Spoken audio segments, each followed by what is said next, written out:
I want to tell you why I love Walter. Don't talk about me, talk about something better. He will not tell me what to say.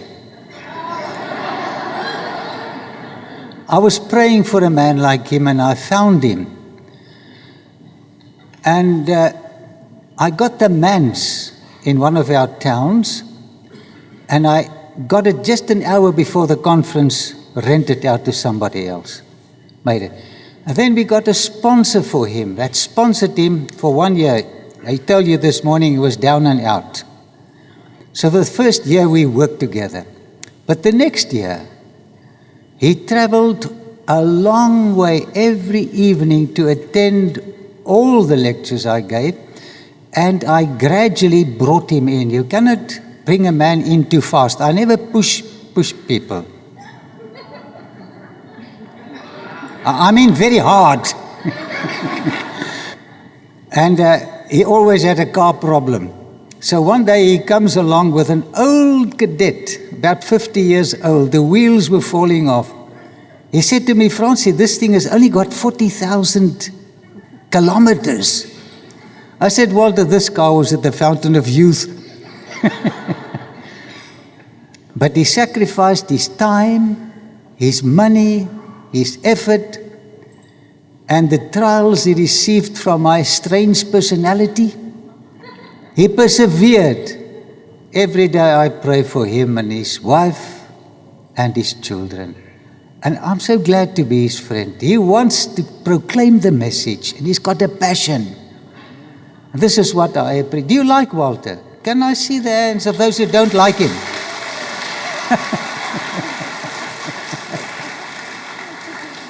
So Walter, tell them about that cadet that stopped every evening at a certain spot. People want to know what made me. They want to know, why do I do these funny things? Why do I speak about secret societies? Isn't there something better to speak about? Why do you want to be so controversial? Why don't you just speak about Jesus? Isn't it the best thing you can do? Just speak about Jesus. And it's been tough speaking about all the things that I speak about, but there's a history, and I'll tell you a little bit about it. Why don't I just speak about Jesus? In fact, everything I say is about Jesus. If you take the Total Onslaught series, the Total Onslaught is against whom? It's against Jesus. Every single effort to dethrone Jesus. And the lies and the religions of the world and the deceived people. And I have a particular hatred for deception. Doesn't God say He hates sin? I'm not allowed to hate any person, but I may hate deception. And I hate it with a passion. I cannot even describe the passion with which I hate deception. I loathe it. There isn't an adjective to describe it. All those years, I was deceived into hating God because of a certain theology. Isn't that right? I was duped out of all that could have given joy. My youth was not the most pleasant of youths that anyone could have. No mother, a stepmother, which fits well into fairy tales. I was never allowed at home, wandering around from hostel to family member to family member, until I found my first wife here. And then the deception got worse. Not through her doings, but when that Roman Catholic priest came and he did an exorcism in my home. And everything was perfect. And I thought, well, the power must lie with the church. But it was a lie. It was a deception. He cleaned up the place. He told his demons, stand back, so that I could be twice as trapped in a lie as I was before. Isn't that disgusting? And when it starts tugging on the chain, he releases his demons again. And you had to rely on God to fill the void. But God doesn't force himself on anyone. It's a freedom of choice. And so you have to do that. And I discovered that this man had received his instruction because he phoned me. Just as we were coming Adventists, he phoned me and he said, Walter, you better get back. After a year, never heard of him for a year. You better get back to the Catholic Church immediately because you are causing great suffering to your father. My father was dead. My father was suffering in purgatory, according to him, for my disobedience. But I'd done a little Bible study by then, and I knew there was no purgatory. And I also knew about the state of the dead, but I played along and I said, well, that's interesting. How did you know that my father was suffering in purgatory? And he said, the nuns told him. I said, well, that's fascinating. How do the nuns know that my father was suffering in purgatory? And he said, the spirits told them. So then I knew that they had seance-type meetings and that the spirit world was communicating to me. And this is nothing strange to me because my wife also had a mother who was an atheist, brilliant person, nice person, and I liked her a lot. But she also had a stepmother because her parents were divorced. And this lady was an occultist. She was the first one to introduce A Course in Miracles to Southern Africa. And she would have audiences, just like the Witch of Endor had. So this is nothing unusual. Channeled information, direct channeling. This was new to me. It wasn't new to me. So I knew that this had been a deception. And I thought to myself, how many millions of people are there in the world that are deceived? Isn't that so? And I said to God, I hate deception. Help me to show the world that they must leave deception behind and come to truth. And that's where this ministry actually started. That was the basis. But God also had to show us that this is not some airy-fairy story as you have out there in the world. This is a real war. A real war. And my first experience of this real war was this battle over my child. But then when it comes to the proclamation of the message, was in that campaign that we had in Paarl. Now, I told the story in San Diego, but I'll tell it again, because there are many people here that didn't hear it. We did a campaign, he and I, in that town. And that's where we told the story. Remember, Pastor Bob, about the angel that released the... Yes. Yes, I'm not going to tell that story. But in this place, there was a man, and he was listening to the lectures, and he was interested in becoming a Seventh-day Adventist. And he had many questions. So one day, he phoned Francois. But Francois didn't answer, neither did his wife answer. He got a message on the other side, not a message, but somebody answering, a woman with a horrendous laugh. And she answered the phone and she said to him, "Ha ha, I have him where I want him." And she screeched with laughter. And he got such a fright, he put the phone down.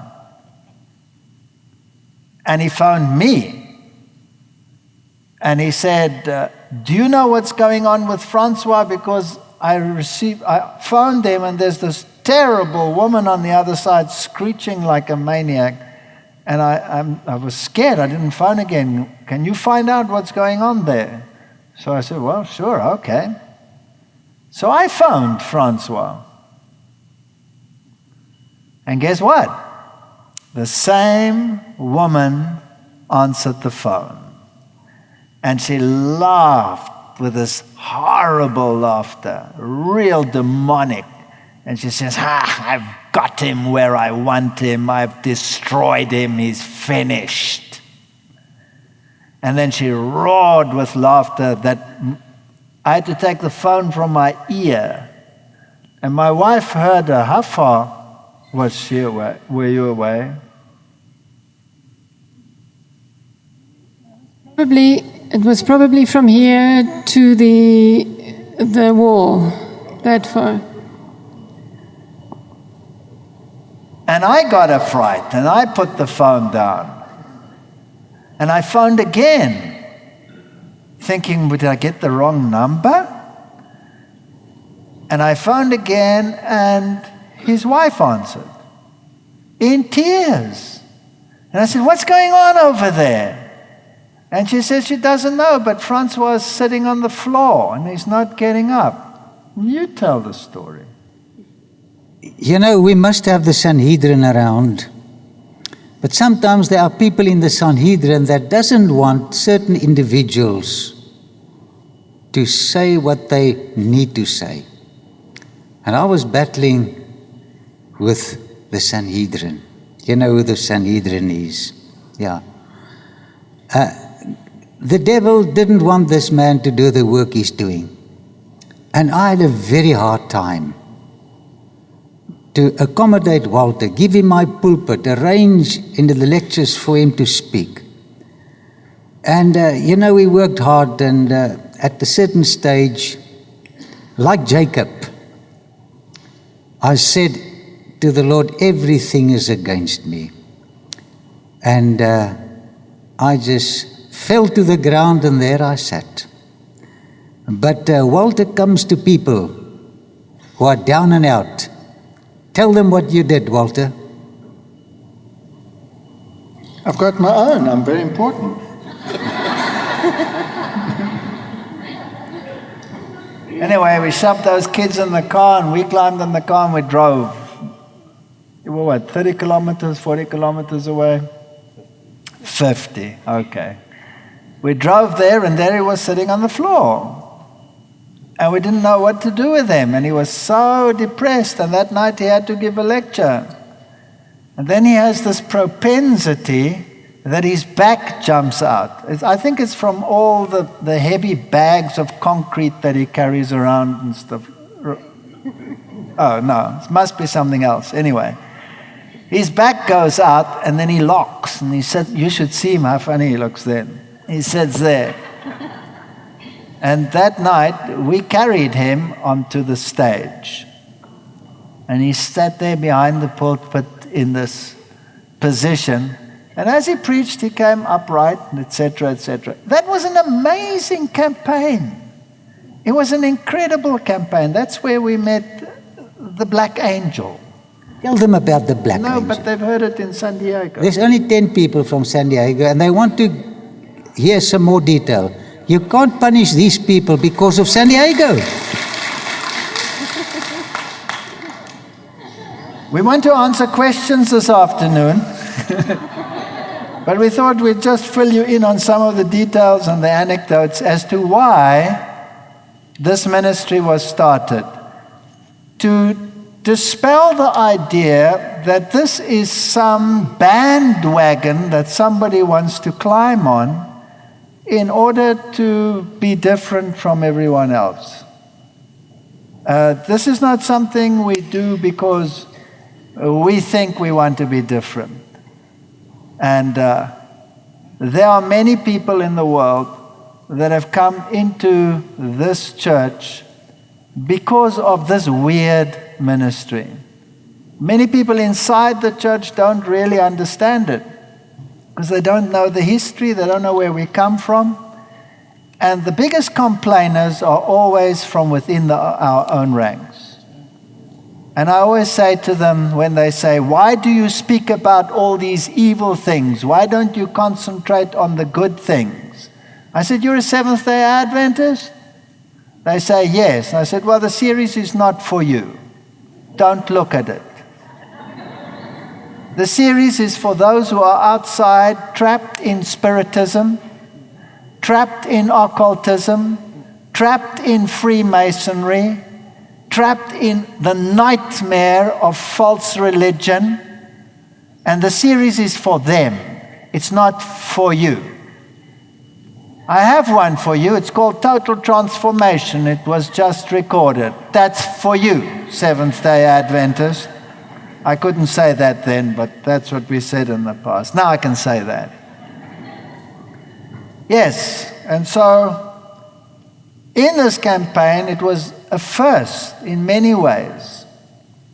It was the first time in Southern Africa that there was a multiracial campaign. Never happened before. We had apartheid. You couldn't go to the same toilet. You couldn't go to the same teller in a bank. You couldn't go to the same teller in a post office.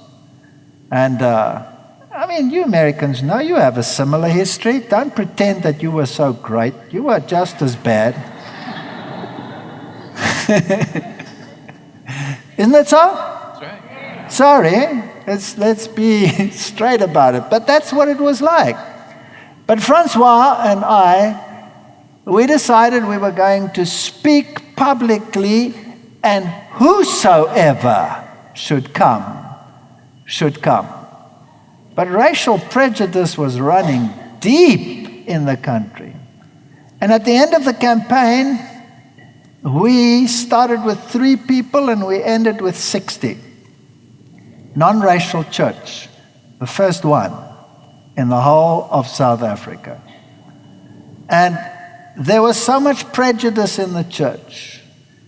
Black against white, white against black, and animosity and backbiting. It was like a hornet's nest in that church. And the devil had permitted also some people who were ultra weird in that respect to come into the church, and they were leavening with poison behind the scenes. And the idea was that these cultures had to be separated because they don't sing like us, they don't dress like us, they won't be able to do the same hymns as we, they were different language, there were 1,000 reasons. And he would preach in one church, I would preach in the other church, and we would swap over. And it was my turn to preach in this particular church where we held the campaign, and there was this animosity in the church. And as I was preaching, this black lady walks into the church, and all the eyes went, what is she doing here? Now, we actually didn't have any black people in that campaign. It was mainly colored people and white people, and the prejudice there was bad enough. Now imagine if it went one step further and there was an added dosage of pigmentation. That would cause a major crisis, because some people believe in salvation by pigmentation. Did you know that? And this woman walks in, and in her decorum and in her presence, she totally destroys their philosophy. Because she's dressed immaculately. She has a Bible under the arm. Did you have a hymnal, Sonika? No hymnal. Give it to her. No hymnal. Where were you sitting? I was sitting at the back. Why don't you sit in the front of the church like you should? No. You were sitting in the back, I right? was sitting in the back, and she came and sat one row before me, in front of me, and yes, that's it. She's very shy. We have to coax her. All right, she was sitting in front of me, and I noticed she was, every time the hymn was announced, she would sing every word, every verse off by heart. There was not a word that she missed. And every time the Bible text was announced, she would open the Bible within seconds. I was still searching, and she would open it within seconds. I was preaching and I was watching her. And they had said they won't be able to sing our hymns. She sang them clear as a bell. Her voice was above the others. It was not in a different nuance or in a different cultural setting. It was absolutely perfect. She totally obliterated their philosophy. And after the sermon, being the one who gave the sermon, I go out the middle and I go and stand at the back and I greet them as they come out, right? Now I'm waiting for her because I want to ask her, why are you here? And how did you get here? Because there are black churches. Why didn't you go to one of the black churches? Why did you come to this church? There she is. And everybody came out, but she wasn't there. So I said to my wife, where is she? Where is she? Well, she must still be inside. There's nowhere else to get up. And we searched and she was not there. So there was an angel. So prejudice of any form is something that God is not in favor of, right? So we had the spiritualism. Every night when I went home after the meeting, my car broke down. And it was not because it was at the Fountain of Youth, because it always broke down in exactly the same spot. Unless it had a memory. And I would have to wait for 10 minutes, 20 minutes, sometimes an hour in the middle of nowhere. And then all of a sudden, the lights would come on the car and everything would work again and I could drive. It was always the same spot. So it was a very interesting training. And then one other thing. Do you remember, Francois? We split it then. You gave archaeology, and you did a series, and I gave health a little bit later. And we started, and then we brought them together later. So it was like two campaigns in one place, and we're very deceptive. Nobody knew that we knew each other, right, Francois? So the one man attends his, and he's totally convinced this is the truth. And his wife is vindictive with such venomous animosity you cannot believe it. He went to visit them. She brought a tray with tea. She put it on the floor in the foyer and said, there, I don't serve people like you. You can drink it off the floor. That's how she was. I don't want your type in the house, she said to you. She wasn't very nice to you, huh? You're shaking your head. No, she wasn't nice. What else do you want to tell about her? You went there. No, I didn't go there again. Then later, I started with the health. She hadn't seen me, but she'd seen the advertisement, and this vindictive lady came to the house. Came to my lectures, and she was enthusiastic. And she went all the way through and she accepted the message. And when she accepted the message, her husband said, you were mean when I accepted it. You will not accept this message. If you go to them, I'll throw you out of the house. Yeah, so it turned it around. And so she went that night to bed, and he said, get up. You're not in my bed. Get up. And so she went out and she slept in the guest room. And there she lay, and she was very depressed. And then a little bit later, she heard her name called. What was her name? Forget it. Whatever. We don't have to mention names. She heard her name called, and she thought, he had a change of heart. So she went, but he was snoring. So she went back into this guest room, and she heard her name called. And she looked, and there was nothing. And then she thought, maybe, it's family or something. She went to the window and looked outside. Nothing. And then she heard her name again. And she thought, is this God speaking to me? And she said, yes. Because she was now battling. Is this the right thing to do? What about this commandment stuff and all of this? And then she saw 2 tablets of stone come down before her. And she realized, keep the commandments. And so she and her daughter were baptized. But the husband remained vindictive. But Francois has a way of dealing with these things. Do you remember what you said to him a couple of months later? Tell them. You know, he came to a baptismal service.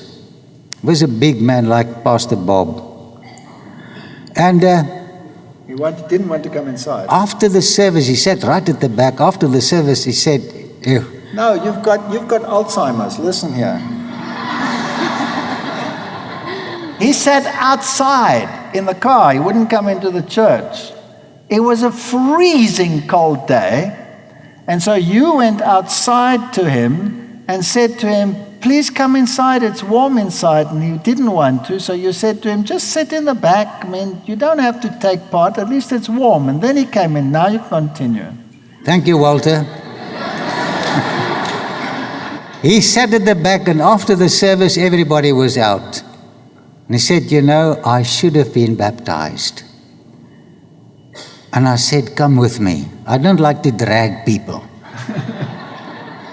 And we dragged him up to that baptismal font, and I think Walter had to give him the last push. But they were baptized. There's nothing like spreading the word and seeing the change in the lives of people. Are the ladies going to say something? Yes, Walter? I'm going to get to them now. Well, you gave it to your daughter. Perhaps she has something to say. You know, I prayed for 9 years for this little thing to come along. And when she was born, she had respiratory, is that the word? Problems. And the pediatrician came to me and he said, if she lives for 72 hours, that'll be a miracle, but just prepare yourself, the little infant is going to die. And I stood there at the incubator, is that the right word? That's the right word. And I prayed for this little thing. She was so small. And I remember it was a Sabbath at 12 o'clock. I didn't go to church. I was praying next to her. And when 12 o'clock came, she had a normal way of breathing. And here she is. So she's a miracle. But now that I'm getting old, her mom says, you will not let your dad go alone. You must attend him. And tell them about what happened at Heathrow at Terminal 5. Now he's getting me all emotional and I have to speak. Not because of age, but he seems to be forgetting things. But he says it has nothing to do with age. It's been like that from the beginning. So last year we were on Heathrow Airport on the way to Vancouver, and he has this one camera bag, and Matthew, Luke and Josh will know exactly everything about this camera bag because they've been so sweet. They've been looking after this bag like it's the only bag. Anyway, we were getting in. I was picking up the suitcases and we had to be in a hurry, and I was trying to get both our cases in the what's the dance and all? Into the train. And because of his back, I usually pick up the cases and I put them in. But I was a bit slow and I couldn't get them in quick enough. So he tried to help me. And with trying to help me to put these suitcases in, he left this very, very important bag with his laptop, with all his presentations on the laptop, with his passport and his air tickets. He put them down. And as we put our bags in the train, the doors closed and the train went off. So we just saw the bag and we sort of waved goodbye, not knowing if we'll find this bag again. And there was an official standing and she was looking at me. We had eye contact and I just showed her, phone me, not knowing where she'll get hold of me, but phone me. So we were praying so much. And when we got to Terminal 5, we asked the security if they knew anything about the bag, and they said no, but you will see what we can do. And after lots of prayers, we got the bag back with all his presentations, his passport and his air ticket. So that's why my mom commissions me to go with him, to remember, to pack in everything, to remind him, do you have this, do you have that? And he sometimes comes out in the morning wearing funny shorts with a jersey and a shirt. Then I'd say, no, Dad, go back, just go back and come out again looking different. So when you ask me to come and serve you, sorry, but she's got to come along. I want to just say something. Just to say something about Walter and my dad. In Afrikaans, we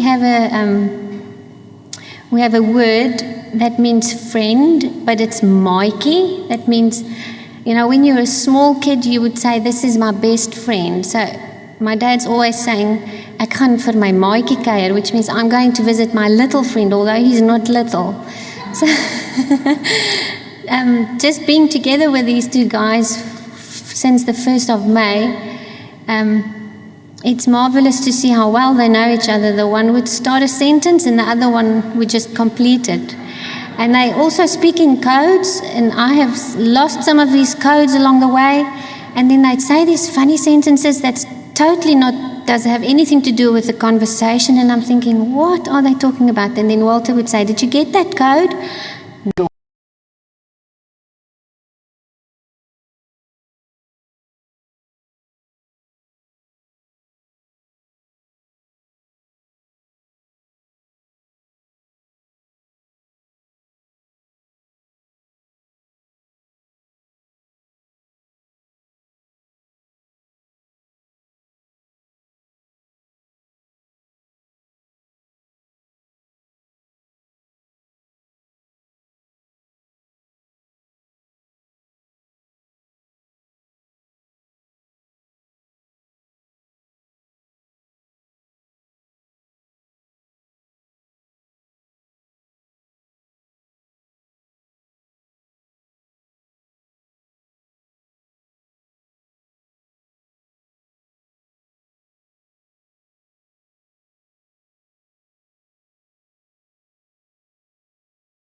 away from work and come and take her to the toilet and take her, put her back into bed.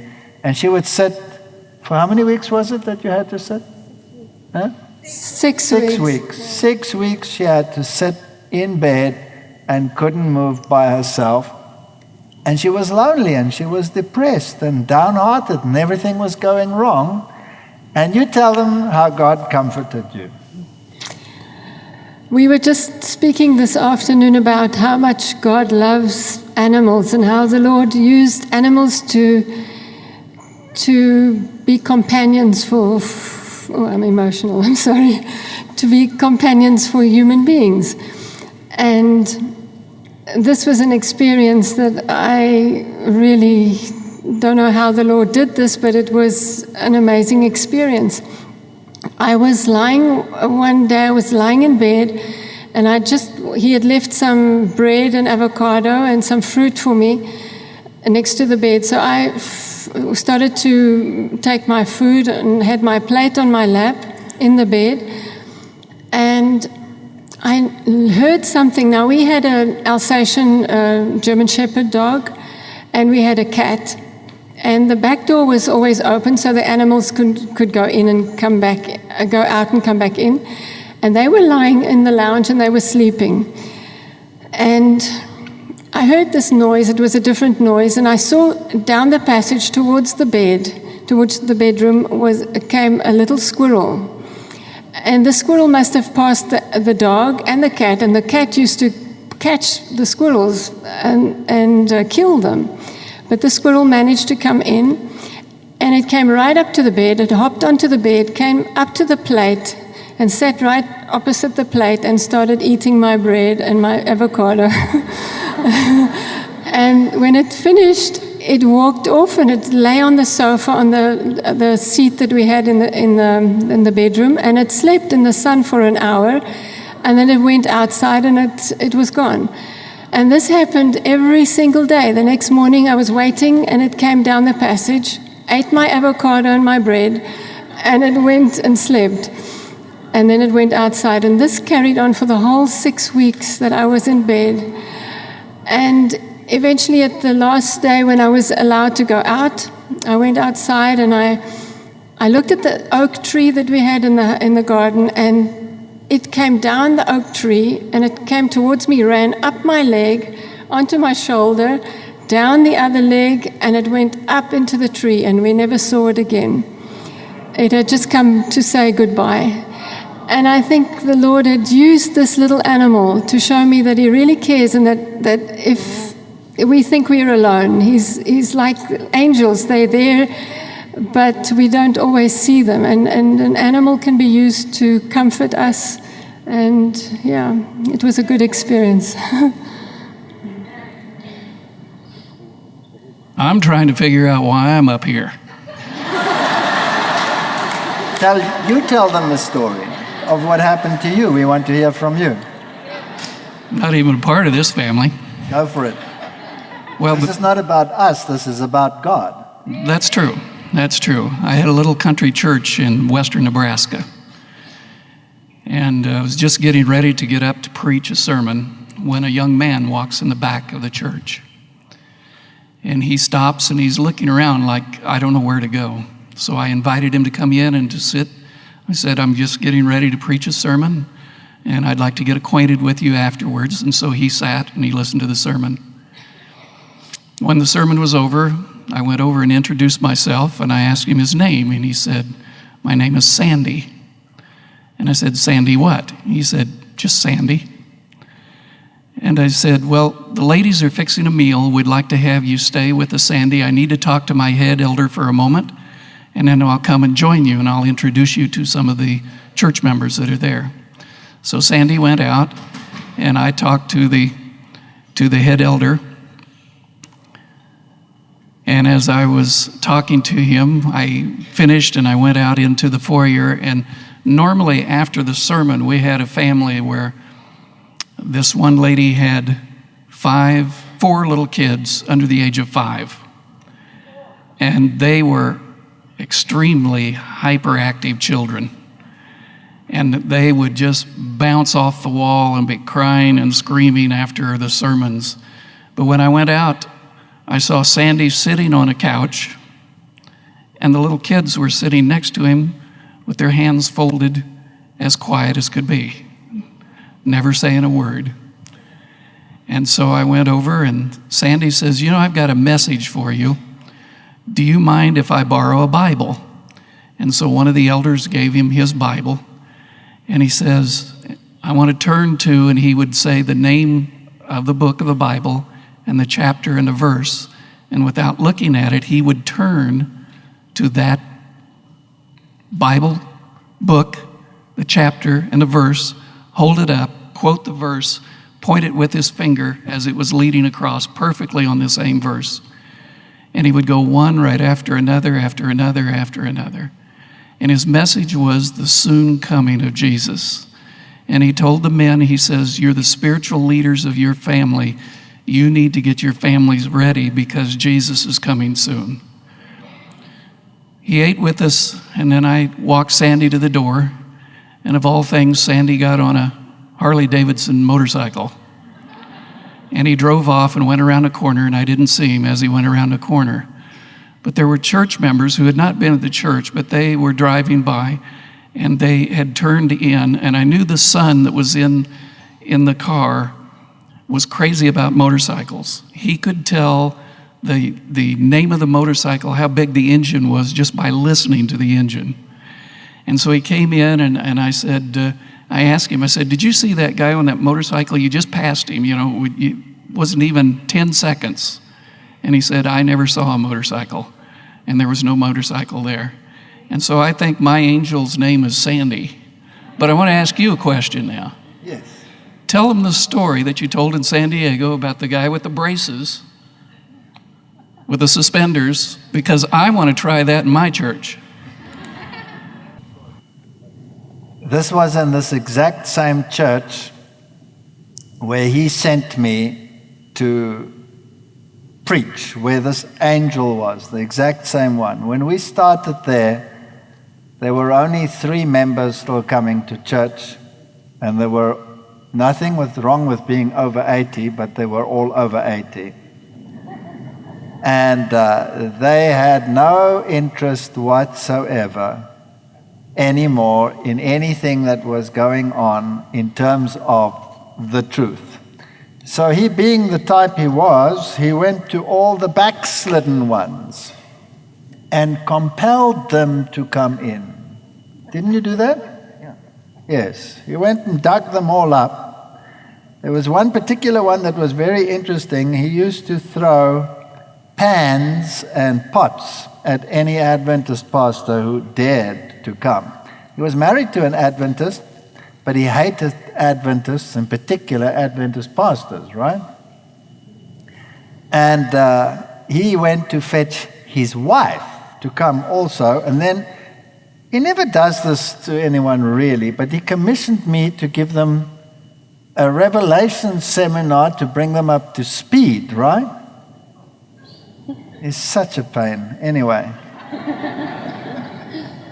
Here I was, and he sent me and he said, you only have a very short while to get these backslidden members back on track because we're having a campaign and we can't have the people come into nobody or just nobody believing anything anymore.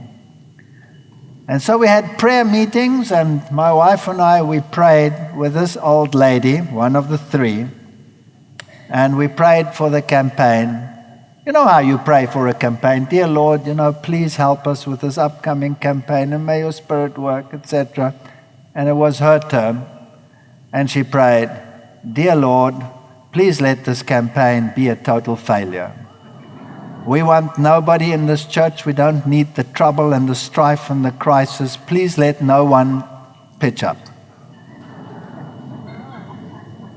My wife and I, our jaws dropped. Oh. Anyway, she was married to the other man, and that day I had to go and give a campaign, but I'm very pressed for time because I was, I have a job too. I was doing this in my own time.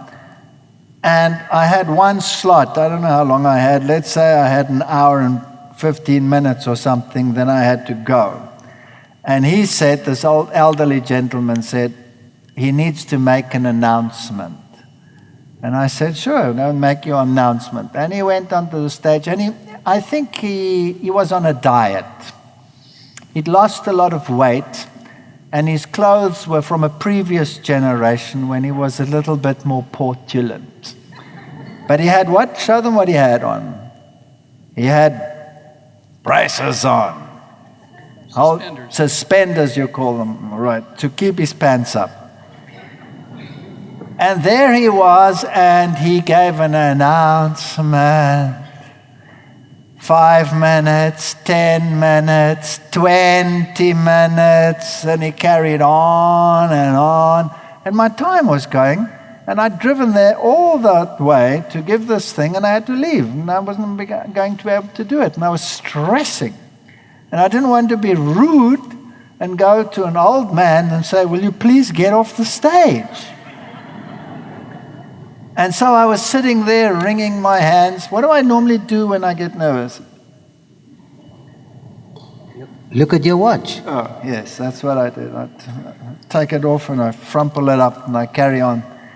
And then I said, God, please, please get rid of him. And the next second, it went, and all the buttons on his suspenders shot off. And his pants fell like a brick.